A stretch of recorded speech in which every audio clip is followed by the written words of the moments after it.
भक्तों, भगवान गणेश जी को प्रथम पूज्य, विघ्नहर्ता और शुभता के दाता कहा जाता है। ऐसी मान्यता है कि किसी भी शुभ कार्य की शुरुआत से पहले गणपति जी की आराधना करने से सफलता निश्चित होती है। भगवान गणेश जी को सुख, समृद्धि और बुद्धि के दाता भी कहा जाता है। जो भी भक्त इनकी उपासना या इनके मंत्रों का जाप करता है, उसे अपने जीवन में सफलता और सौभाग्य प्राप्त होता है। उसकी हर बाधा का नाश होता है, आर्थिक उन्नति और ज्ञान प्राप्त होता है। यदि आपके जीवन में कोई भी कार्य बार बार रुक रहा है, व्यापार में हानि हो रही है, नौकरी में समस्या है या कर्ज से परेशान है, तो भगवान गणेश जी के इस सिद्ध मंत्र का जाप अवश्य करें और गणपति बप्पा की असीम कृपा प्राप्त करें। इस मंत्र का जाप नियमित आपको 108 बार करना है और इसे कभी भी अधूरा जाप ना करें। अगर आप किसी कारणवश इस मंत्र का जाप करने में असमर्थ हैं, तो आप इस वीडियो को अपने फ़ोन या स्पीकर पर चलाकर सुने। ऐसा करने से आप भगवान जी की असीम कृपा के भागी बने रहोगे। अगर आप भगवान गणेश जी का आशीर्वाद पाना चाहते हैं, तो इस वीडियो को लाइक और चैनल को सब्सक्राइब ज़रूर कर दीजिए और कमेंट बॉक्स में जय श्री गणेश अवश्य लिख दीजिए। तो चलिए भक्तों, मंत्र का जाप करना प्रारंभ करते हैं। ओम नमो भगवते गजननाय बुद्धिप्रदाय नमः। ओम नमो भगवते गजननाय बुद्धिप्रदाय नमः। ओम नमो भगवते गजननाय बुद्धिप्रदाय नमः। ओम नमो भगवते गजननाय बुद्धिप्रदाय नमः। ओम नमो भगवते गजननाय बुद्धिप्रदाय नमः। ओम नमो भगवते गजननाय बुद्धिप्रदाय नमः। ओम नमो भगवते गजननाय बुद्धिप्रदाय नमः। ओम नमो भगवते गजननाय बुद्धिप्रदाय नमः। ओम नमो भगवते गजननाय बुद्धिप्रदाय नमः। ओम नमो भगवते गजननाय बुद्धिप्रदाय नमः। ओम नमो भगवते गजननाय बुद्धिप्रदाय नमः। ओम नमो भगवते गजननाय बुद्धिप्रदाय नमः।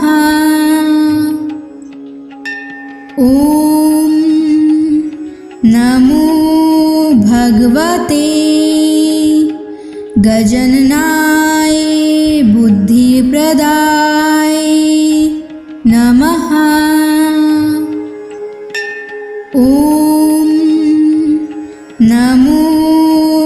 भगवते गजाननाय बुद्धिप्रदाय नमः। ॐ नमो भगवते गजाननाय बुद्धिप्रदाय नमः। ॐ नमो भगवते गजाननाय बुद्धिप्रदाय नमः। ॐ नमो भगवते गजाननाय बुद्धिप्रदाय नमः। ॐ नमो भगवते गजाननाय बुद्धिप्रदाय नमः। ॐ नमो भगवते गजाननाय बुद्धिप्रदाय नमः। ॐ नमो भगवते गजाननाय बुद्धिप्रदाय नमः। ॐ नमो भगवते गजाननाय बुद्धिप्रदाय नमः। ॐ नमो भगवते गजाननाय बुद्धिप्रदाय नमः। ॐ नमो भगवते गजाननाय बुद्धिप्रदाय नमः। ॐ नमो भगवते गजाननाय बुद्धिप्रदाय नमः। ॐ नमो भगवते गजाननाय बुद्धिप्रदाय नमः। ॐ नमो भगवते गजाननाय बुद्धिप्रदाय नमः। ॐ नमो भगवते गजाननाय बुद्धिप्रदाय नमः। ॐ नमो भगवते गजाननाय बुद्धिप्रदाय नमः। ॐ नमो भगवते गजाननाय बुद्धिप्रदाय नमः। ॐ नमो भगवते गजाननाय बुद्धिप्रदाय नमः। ॐ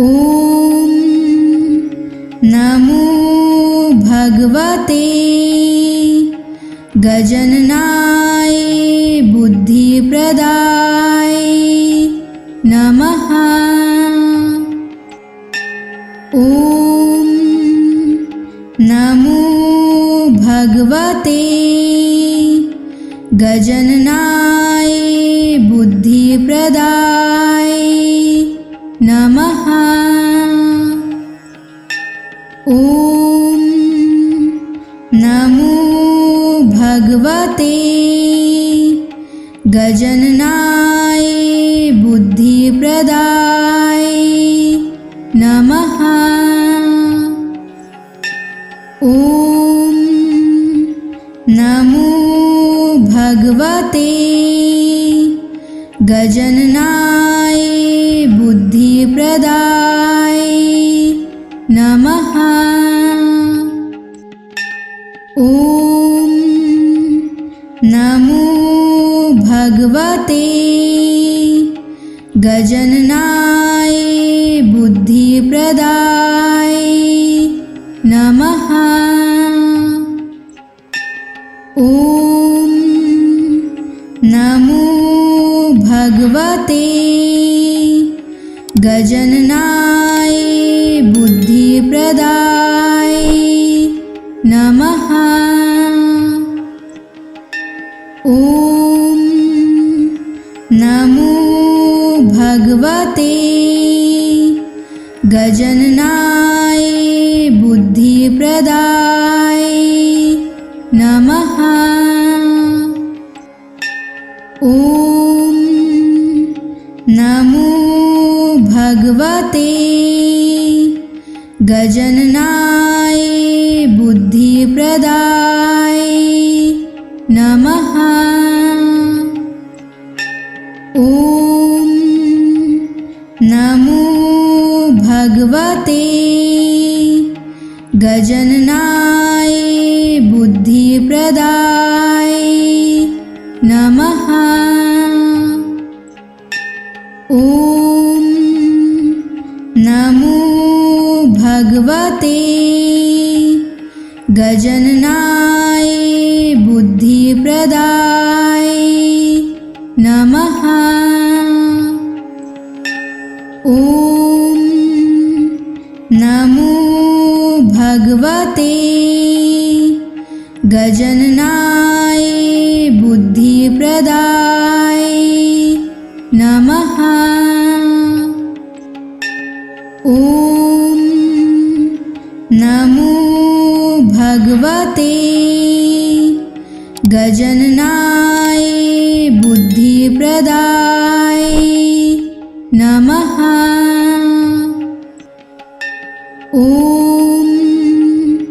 नमो भगवते गजाननाय बुद्धिप्रदाय नमः। ॐ नमो भगवते गजाननाय बुद्धिप्रदाय नमः। ॐ नमो भगवते गजाननाय बुद्धिप्रदाय नमः। ॐ नमो भगवते गजाननाय बुद्धिप्रदाय नमः। ॐ नमो भगवते गजाननाय बुद्धिप्रदाय नमः। ॐ नमो भगवते गजाननाय बुद्धिप्रदाय नमः। ॐ नमो भगवते गजाननाय बुद्धिप्रदाय नमः। ॐ नमो भगवते गजाननाय बुद्धिप्रदाय नमः।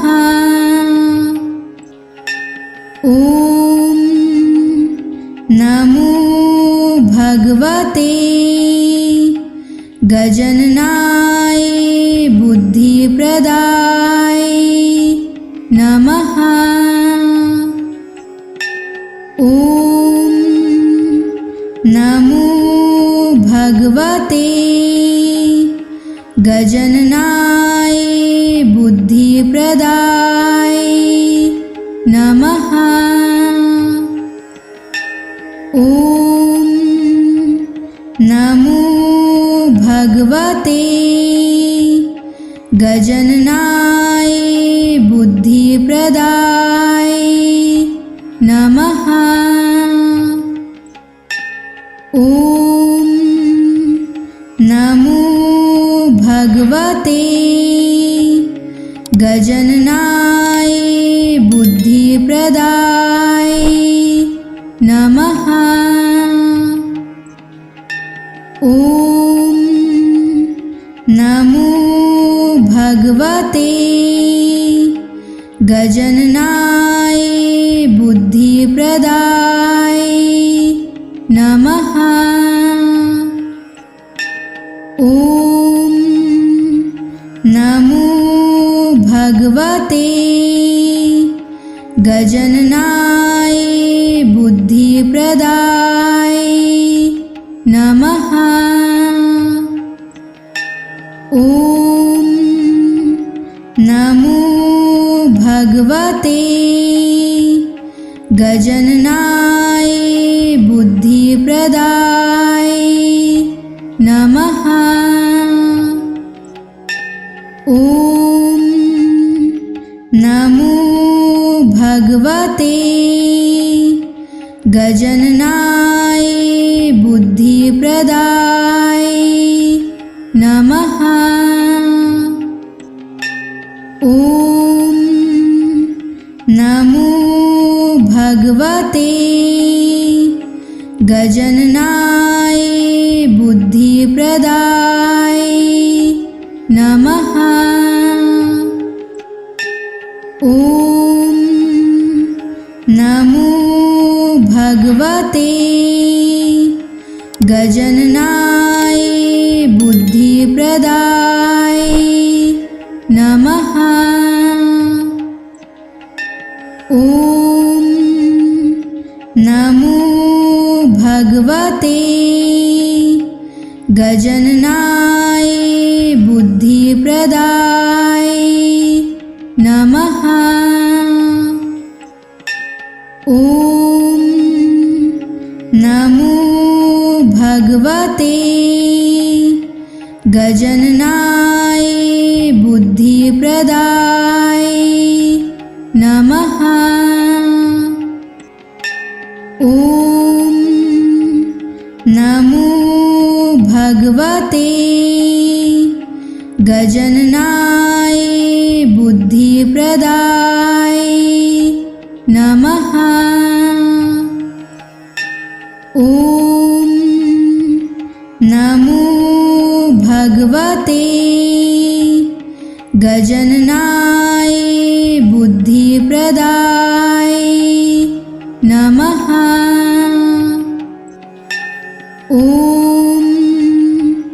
नमो भगवते गजाननाय बुद्धिप्रदाय नमः। ॐ नमो भगवते गजाननाय बुद्धिप्रदाय नमः। ॐ नमो भगवते गजाननाय बुद्धिप्रदाय नमः। ॐ नमो भगवते गजाननाय बुद्धिप्रदाय नमः। ॐ नमो भगवते गजननाय बुद्धिप्रदाय नमः। ॐ नमो भगवते गजननाय बुद्धिप्रदाय नमः। ॐ नमो भगवते गजननाय बुद्धिप्रदाय नमः। ॐ नमो भगवते गजननाय बुद्धिप्रदाय नमः। ॐ नमो भगवते गजननाय बुद्धिप्रदाय नमः। ॐ नमो भगवते गजननाय बुद्धिप्रदाय नमः। ॐ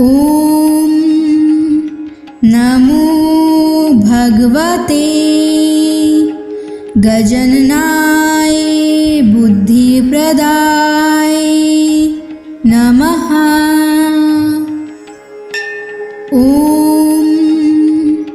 नमो भगवते गजननाय बुद्धिप्रदाय नमः। ॐ नमो भगवते गजननाय बुद्धिप्रदाय नमः। ॐ नमो भगवते गजननाय बुद्धिप्रदाय नमः। ॐ नमो भगवते गजननाय बुद्धिप्रदाय नमः। ॐ नमो भगवते गजननाय बुद्धिप्रदाय नमः। ॐ नमो भगवते गजननाय बुद्धिप्रदाय नमः। ॐ नमो भगवते गजननाय बुद्धिप्रदाय नमः। ॐ नमो भगवते गजननाय बुद्धिप्रदाय नमः। ॐ नमो भगवते गजननाय बुद्धिप्रदाय नमः। ॐ नमो भगवते गजननाय बुद्धिप्रदाय नमः। ॐ नमो भगवते गजननाय बुद्धिप्रदाय नमः। ॐ नमो भगवते गजननाय बुद्धिप्रदाय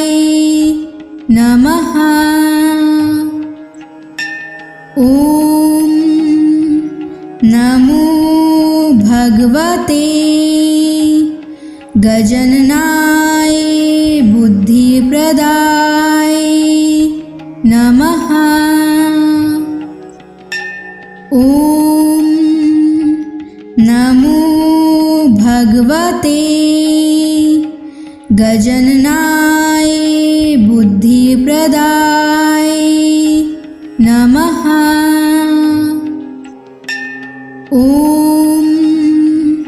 नमो भगवते गजननाय बुद्धिप्रदाय नमः। ॐ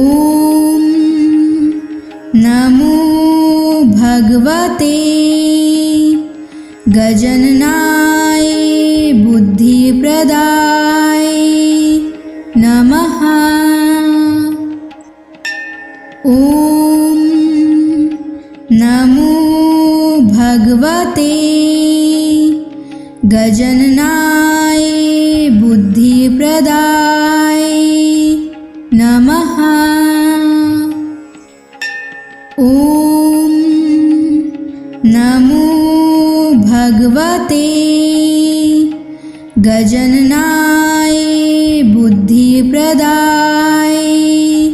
नमः। ॐ नमो भगवते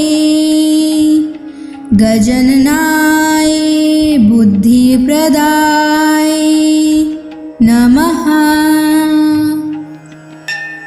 ॐ नमो भगवते गजननाय बुद्धिप्रदाय नमः। ॐ नमो भगवते गजननाय बुद्धिप्रदाय नमः। ॐ नमो भगवते गजननाय बुद्धिप्रदाय नमः। ॐ नमो भगवते गजननाय बुद्धिप्रदाय नमः। ॐ नमो भगवते गजननाय बुद्धिप्रदाय नमः। ॐ नमो भगवते गजननाय बुद्धिप्रदाय नमः। ॐ नमो भगवते गजननाय बुद्धिप्रदाय नमः। ॐ नमो भगवते गजननाय बुद्धिप्रदाय नमः। ॐ नमो भगवते गजननाय बुद्धिप्रदाय नमः। ॐ नमो भगवते गजननाय बुद्धिप्रदाय नमः। ॐ नमो भगवते गजननाय बुद्धिप्रदाय नमः। ॐ नमो भगवते गजननाय बुद्धिप्रदाय नमः। ॐ नमो भगवते गजाननाय बुद्धिप्रदाय नमः। ॐ नमो भगवते गजाननाय बुद्धिप्रदाय नमः।